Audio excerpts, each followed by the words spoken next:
Good morning everyone. Standard 7 subject social. Lesson number 5. India agriculture, industrial and transport की India की खेती के बारे में, इंडस्ट्रियल के बारे में और उसके ट्रांसपोर्ट के बारे में हम देखेंगे। India is a agriculture country. India एक खेती प्रधान देश है। About 70% of people are engaged in agriculture activity की भारत की 17 से भी ज्यादा परसेंटेज पब्लिक किस पे डिपेंड है, तो agriculture activity. The prosperity of country based on development of agriculture की हमारा देश का जो विकास होता है, समृद्धि होती है, वो किसके पे डिपेंड है, तो एग्रीकल्चर पे। Different type of crops are grow in India की भारत देश में अलग अलग प्रकार की फसलें होती है। Crops grown are useful either for food और फॉर इंडस्ट्रियल की जो फसल होती है वो हमें फूड में भी मदद होती है और साथ साथ में इंडस्ट्रियल में भी मदद होती है।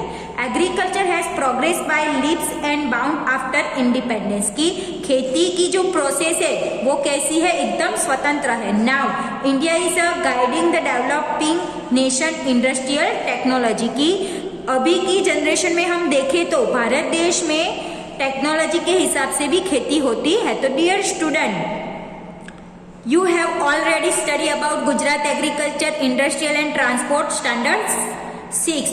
Now we'll study about the agriculture in India कि आपने स्टैंडर्ड 6 में ऑलरेडी गुजरात के एग्रीकल्चर के बारे में, इंडस्ट्रियल के बारे में और ट्रांसफर के बारे में पढ़ा ही है। तो right the crops ground in the Gujarat कि कौन सी फसल गुजरात में होती है, तो हम वीट लिख सकते हैं यानी कि गेहूं लिख सकते हैं।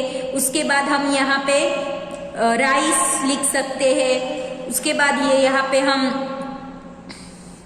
शोरगुम लिख सकते हैं, ग्राउंड नट लिख सकते हैं और मिल्टन लिख सकते हैं। उसके बाद right the industrial of Gujarat, Gujarat की जो बड़ी बड़ी इंडस्ट्रियल है उसके नाम यहाँ पे बताने हैं। अभी हम गुजरात की इंडिया की एग्रीकल्चर के बारे में देखेंगे। तो देखो, नॉर्मल और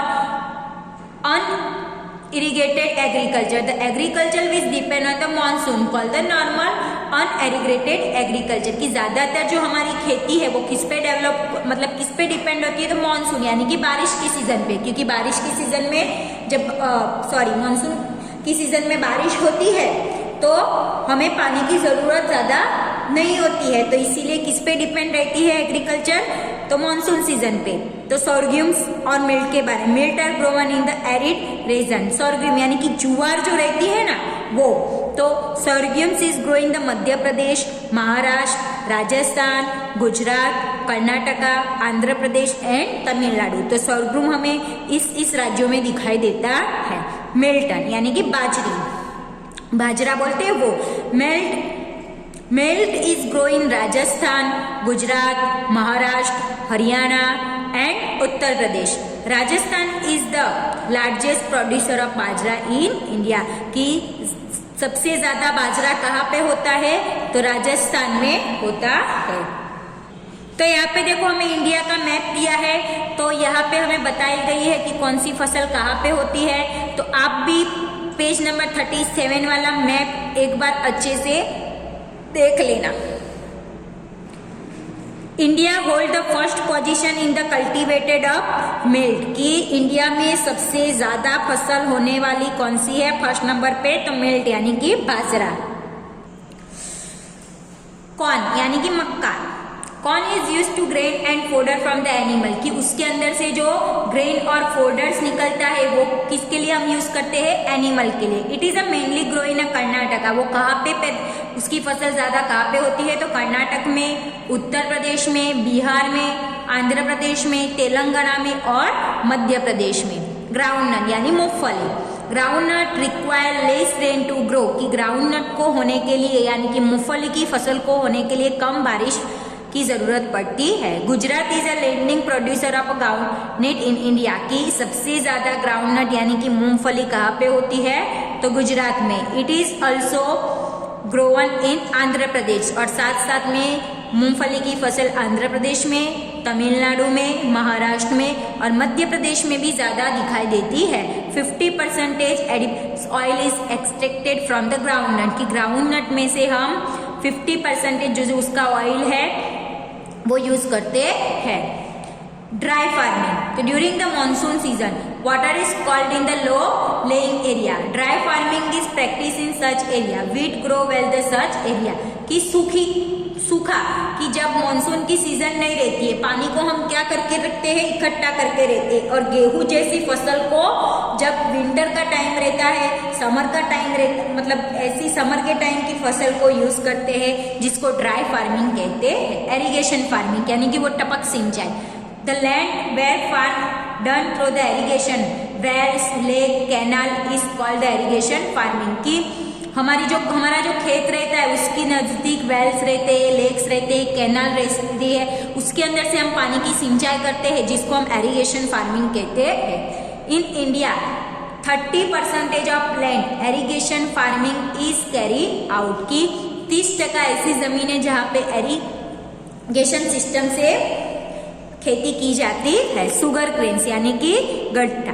India is a leading producer sugar canes in the world, की गन्ना है जो वो इंडिया में सबसे ज्यादा उसकी फसल होती है। Hot and humid climate is favourable for sugar canes, की जो भेज वाला और गर्मी वाला क्लाइमेट है वो उसके लिए बहुत ही फेवरेबल है। Sugar cane is grow in Punjab, Gujarat, Uttar Pradesh, Andhra Pradesh, Maharashtra, Telangana, Haryana और तमिलनाडु में दिखाई देता है। Cotton crop take 6 to 8 months get ready, कि कॉटन की फसल को रेडी होने में 6 से 8 महीना लग जाते हैं। The sky should be clear when it is a harvest, की पूरा जो स्काई रहता है वो उसकी हार्वेस्ट के लिए पूरा क्लीन होना चाहिए। It is mainly grow in Gujarat, कि उसकी फसल ज्यादा कहाँ पे, गुजरात में, महाराष्ट्र में, आंध्र प्रदेश में, हरियाणा में और पंजाब में होती है। Punjab is a leading producer of wheat, कि पंजाब में ज्यादा गेहूं की फसल होती है। It is called the wheat bowl of India, इसीलिए उसको गेहूं का कटोरा कहते हैं। कौन से राज्य को, तो पंजाब को। बिसाइड पंजाब ग्रोवन इन हरियाणा, उत्तर प्रदेश, बिहार, राजस्थान, गुजरात, महाराष्ट्र, कर्नाटका, और साथ साथ में ये राज्यों में भी वहां पे होते हैं। और भालिया व्हीट यानी कि भालिया गेहूं और Bhal region of Gujarat is very famous, की गुजरात का जो बाल प्रदेश है वहाँ के भालिया व्हीट यानी कि गेहूं बहुत ही फेमस है। कॉटन के सीड में से ऑयल बनाते हैं, जिसको हम कॉटन सीड ऑयल कहते हैं। Jute crop take 8 to 10 months get ready, कि जूट की फसल है उसको रेडी होने में 8 से 10 महीना लग जाते हैं। The harvest team of jute fibre is first dried together soaked in water to soften, कि जो पहली उसकी फसल होती है वो फाइबर जैसी होती है और पानी के अंदर उसको सॉकेट करके उसकी सॉफ्टनेस दिखाई देती है। The fibre are then stripped from the top in the long stem and washed in the clear running water, कि उसको लंबी लंबी स्ट्रिप में खींचना पड़ता है और पानी से उसको क्लीन करना पड़ता है। Then they are the hums of spade on the stretched roof to dry, और बाद में जो छत रहती है वहां पे ऊपर सुखाने के लिए रखना पड़ता है। Jute is grow in the waste Bengal, Assam, Bihar और उड़ीसा, कि जूट की फसल कहाँ पे ज्यादा होती है, तो वेस्ट बंगाल में, असम में, बिहार में और उड़ीसा में। पैडी यानी कि डांगर, जो राइस रहते हैं ना उसके ऊपर जो पैकिंग वाला राइस रहता है जिसको हम क्या कहते हैं, पेंडी यानी कि डांगर। Paddy is important crop of India, की इंडिया का बहुत ही मोस्ट इम्पोर्टेंट क्रॉप्स यानी कि फसल कौन सा है, paddy. It is the staple diet most of the Indians, की वो इंडियन के लोगों का ज्यादातर डाइट यानी कि खाने में यूज करते हैं। इट इज ग्रोइंग द, वो कहाँ पे होता है, तो वेस्ट बंगाल में, बिहार में, पंजाब में, असम में, मध्य प्रदेश में, उड़ीसा में, केरला में और तमिलनाडु में और गुजरात में। प्लांटेशन यानी कि वावेतर, when certain crop are grown in the garden method and take care as a garden, it is the called the plantation, कि कोई भी फसल रहती है इसको गार्डन मेथड से हम कर सकते हैं और उसकी केयर भी बहुत अच्छे से करते हैं गार्डन की तरह, तो जिसको क्या कहते हैं हम, प्लांटेशन। इट इज इंक्लूड, तो प्लांटेशन सिस्टम से हम कौन सी फसल कर सकते हैं, तो देखो tea, coffee, fruit orchards, vegetables और कोकोनट प्लांट्स, जो हम प्लांटेशन मेथड से कर सकते हैं। Tea is grow on the slope of mountains various forest are clearing, कि टी की जो फसल रहती है उसको स्टेप, मतलब जैसे हमारे स्टेप रहते हैं, सीढ़ियाँ चढ़ने की रहती है, उस हिसाब से करना पड़ता है। Water logging near roots of the tree plant, की अगर जो टी रहते हैं उसके रूट के अंदर पानी रह जाता है तो वो उसके लिए हार्मफुल यानी कि नुकसानकारक है। That is why it is grown on mountain slope. Assam producer maximum tea, ज्यादा ट्री कहाँ पे होती है तो आसाम में। Beside Assam tree is produced in the waste Bengal, Assam के साथ साथ वेस्ट बंगाल में, केरला में, कर्नाटक में और तमिलनाडु में ट्री प्लांटेशन दिखाई देता है।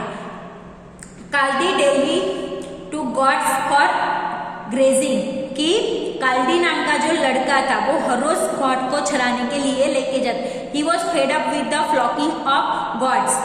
One day ate fruit on the plant which goats were eating and he has a felt fresh, कि एक दिन वो गॉड को चराने के लेके जाता है तो जो गॉड रहती है वो कॉफी का जो प्लांट रहता है वो खाती है, खाने के बाद वो एकदम फ्रेश हो जाती है। Thus introduction coffee to the world, उसके बाद कॉफी दुनिया की पहचान बनती है। Coffee is a producer, coffee की फसल कर्नाटक में, तमिलनाडु में और केरला में होती है।